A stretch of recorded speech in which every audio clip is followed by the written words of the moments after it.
queira comer marisco este Nadal vai ter que rañar o peto e o porqué atopámolo en costas inglesas.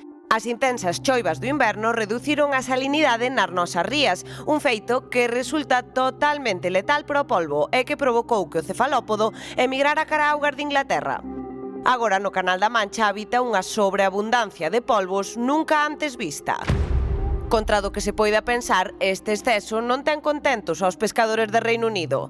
O polvo alí trátase dunha especie moi pouco vista, polo que non hai nin cota de pesca asignada e, por se fora pouco, está acabando con outros mariscos clave como langostas ou vieiras dos que se alimenta. Os mesmos mariscos que Galicia ia importar para as datas festivas do Nadal. A previsión é que se importe menos cantidade que outros anos e como a lei de oferta e demanda dita, os prezos rematarán por subir. Con este panorama, haberá marisco para todas as mesas ou tocará reaxustar o menú deste Nadal? Canto pode subir de prezo unha compra que xa adoita ser cara? Claro que para cubrir a demanda elevadísima que temos pois aquí en Galicia, en datas, por exemplo, como o Nadal, non sei se sabían, claro, que importamos marisco de outros lares. De onde, Bernardo? Claro, porque a pesar de termos unha costa moi produtiva, para todo non dá. Por iso se complementa pois con outros tipos de mariscos. Vemos especies e principais lugares de procedencia. Por exemplo, o lagostino cómprase fundamentalmente a Arxentina, Ecuador, Honduras ou Nicaragua. Chega conxelado ou cocido e moitas veces desconxélase antes de poñelo á venda. A centola, neste caso, vende Francia, Escocia, Irlanda ou Mauritania. A centola galega é moi valorada, pero escasea polo Nadal.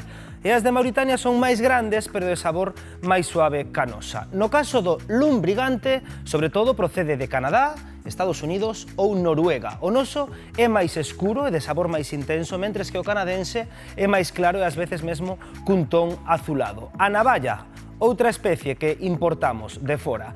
A navalla que adquirimos pode chegar dende Perú, Vietnam ou mesmo da China. As peruanas veñen conxeladas e adoitan ser máis grandes, pero cunha textura distinta ás galegas, onde irán parar, comparadas coas nosas. O camarón chega da América Latina, India ou Bangladesh. O galego é escaso e moi caro e o de fora é máis económico, pero de calidade inferior. A ameixa e o berberecho poden proceder de Italia ou de Francia e aínda que Galicia é exportadora de mexillón, tamén o importamos de Chile, sobre todo xa procesado, en lata ou conxelado. Agora ben, falando de importación de marisco, aquí entra en xogo o polvo, porque o feito de que marchara de Erasmus, que contamos así a modo anécdota a augas irlandesas, vai ter consecuencias no noso peto. Mentre se alimenta de marisco de alá, se queremos importar ese marisco, enténdese que subirá de prezo, non, Fátima? Como explicamos este fenómeno?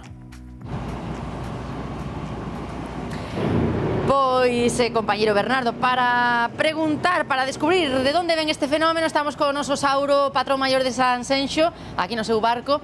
Claro, o polvo e alá en Reino Unido comes o marisco, isto repercútenos.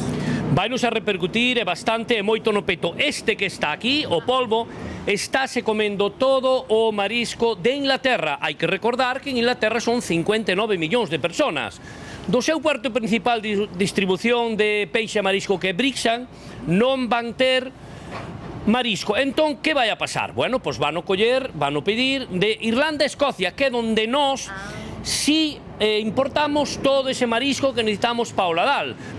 Entón, aí ven o principal problema de que vai a salir máis caro e vamos a ter moi pouco marisco, porque claro, primeiro os ingleses van querer abastecerseles, é algo lóxico.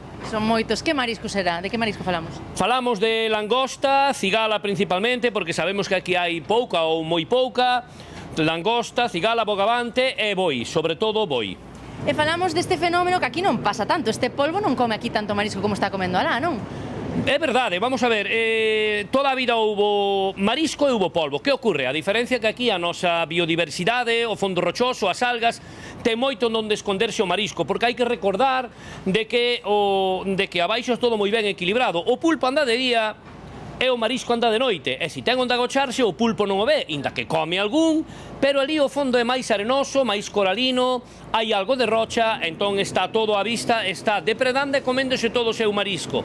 Que o primeiro foi, comezou o Bran, pois un maná pos mariñeiros, pero ahora danse conta... Moito polvo, non? Moito polvo, pero ahora danse conta que lles falta po Nadal o marisco, e por iso nos vai afectar a nós. Claro, isto no peto, que diste, que recomendas? Ir conxelando ou que recomendas? Tirar polo noso tamén? Bueno, vamos a ver, noso hai sempre, hai que recordar que aquí temos de todo, por exemplo, o bogavante moi recuperado, pero que ocurre? Claro, evidentemente non todos os petos poden chegar ao precio do noso bogavante, dicir que nos a Inglaterra non importamos nada, eu recomendo hai que ir conxelando un pouquiño, ainda que este ano recordar que temos máis marisco que outros anos en Galicia, e dentro de 20 días abre a nosa centola, entón hai que esperar algo. Ai, que rico, graciñas, Hai que Sauro. esperar, nada, a vos. Bueno, pois máis clariño, imposible como sempre o noso querido Sauro. Claro, o polvo, animal moi intelixente, moitas veces o temos falado aquí no termómetro, pois chega ás augas de Reino Unido, pons as botas, literalmente, Patricia. E o que vai pasar é que chega o Nadal e non hai marisco para todos. Isto é como a manta, que se tiras dun, Ou hai, pero se tapas caro, dun lado, caro, xa non lo di Sauro. destapas de outro.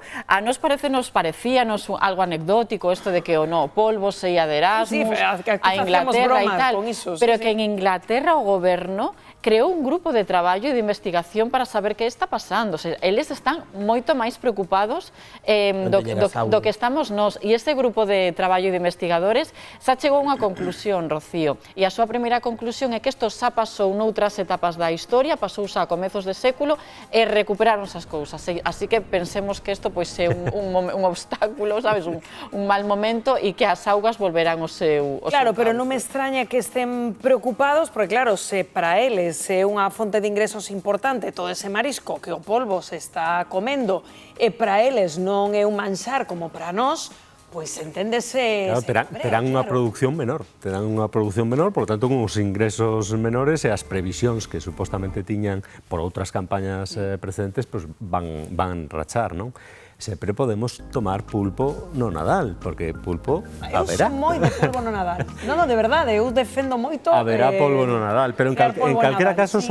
son fenómenos aos que desgraciadamente nos vamos a ter que acostumbrar, porque este cambio climático, este quecemento das augas está provocando migracións que non eran habituais e agora sí, e hai especies que medran moito menos do que medraban antes e especies que non estaban aquí e agora están, por lo tanto cambiaremos os gustos. Sí, sí, totalmente. Isto máis que vinganza dos ingleses, pois igual é un pouco desequilibrio do ecosistema por todo isto que estamos a falar, non? Bueno, eu diría que polo menos eu son polvo de sempre, é dicir, non só no Nadal, o polvo hai que comelo pero sempre. Pero que isto é un tema de discusión, porque no Nadal hai xente que máis de lumbrigante, hai xente que máis de cigalas, e por que non cear polvo no Nadal? De todas formas, escoitando ao patrón Malloras, que non hai máis preguntas, non se pode falar nada, porque explicouno dunha forma pedagóxica e super ben, non? E a noticia é que en Galicia hasta emigra o polvo, non? O sea, temos aí un problema. Vaise, pero claro, aquí eu dicía que primeiro comentábamos como un tema anecdótico de, bueno, o polvo vaise de Erasmus, genial, pero claro, o chanzo, xe que sabemos, como ben nos acaba de explicar Sauro, é que claro, iso vai ter consecuencias económicas, porque vai haber menos marisco no Nadal, ou máis caro. Claro, a medida que nos vayamos chegando ás datas navideñas, a ver canto se nota, non? Porque quero dicir, tampouco non sabemos canto marisco vai comer, non? Canto marisco inglés vai comer o polvo que migrou, non?